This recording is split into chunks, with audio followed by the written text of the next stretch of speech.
आता घरामध्ये कुठलंही शुभ कार्य जर हातात घेतलं, काही कुठलं काम हातात घेतलं आणि ते करताना जर अनेक अडचणी येत असतील, मग वास्तुदोषाची लक्षणं घरात असू शकतात असं समजायला हरकत नाही का? येस.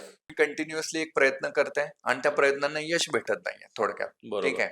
म्हणजे आपण मेहनत 100% करतोय आणि हं. त्याचे जर तुम्हाला आउटपुट्स भेटत नाहीये, तर सगळे वास्तुतज्ञांशी भेटल्याच्या नंतर प्रत्येकजण वेगवेगळं सांगत असतो. आता खरं कोणाचं मानायचं हा प्रश्न माझ्यासारख्या सामान्य माणसाला पडतो. तर खरा वास्तुतज्ञ ओळखायचा कसा? कारण एकतर ₹999 मध्ये वास्तूचे कोर्सेस चालू आहेत आणि त्यामुळं होतं काय, की कोणतीही वास्तू फक्त त्याचा दरवाजा कुठे आहे, म्हणजे दक्षिणेत दरवाजा असलेला पण मी सुखी पाहिलेला आहे, उत्तरेत असलेला पण पाहिलेला आहे आणि पूर्वेत पण आहे. आणि बरं ह्या तिन्ही दिशामध्ये दुःखी लोकं पण पाहिलेले आहेत. आता वास्तुशास्त्र म्हटलं की लोकांच्या डोळ्यात फक्त डोक्यात घर येतं. पण दुकानाचं किंवा त्यांच्या ऑफिसचं पण वास्तुशास्त्र बघायला पाहिजे का? कुठलंही शॉप वगैरे घेताना, ऑफिसेस घेताना अगोदर त्या शॉपची आणि ऑफिसची बरेच लोक हे भाड्याच्या घरात राहतात. आता भाड्याच्या घरात राहिल्यावर तिथला वास्तुदोष त्यांच्यावर हावी होतो का? त्यांच्या घरावर त्याचा परिणाम होतो आणि बरोबर. मग त्याच्यासाठी काय सोल्युशन आहे? हा खूप लोकांना पडणारा प्रश्न आहे, की लोकं माझ्याकडे पण जेव्हा फोन करतात, त्यावेळी असंच विचारतात, "सर आम्ही तर रेंटेड राहतो." ज्यावेळी तुम्ही भाड्याच्या घरात राहता, आता तुम्ही जसं म्हटले, की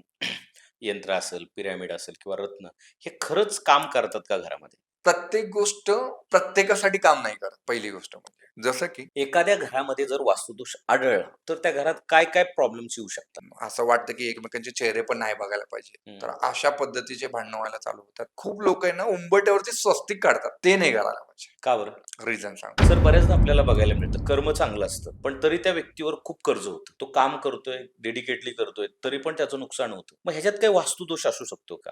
आणि त्याच्यावर काय उपाय करता येतील? ह्याच्यामध्ये ना माझा स्वतःचा एक अनुभव आहे. तर एका पर्टिक्युलर वास्तूमध्ये होतो, आग्नेयची एंट्री होती आणि कितीही केलं तर माझं काही कर्जच संपेना. फायनान्शियल लॉसेस होऊ शकतात. सर वास्तुदोष जर असला, तर तो काढण्यासाठी साधारण खर्च किती येतो?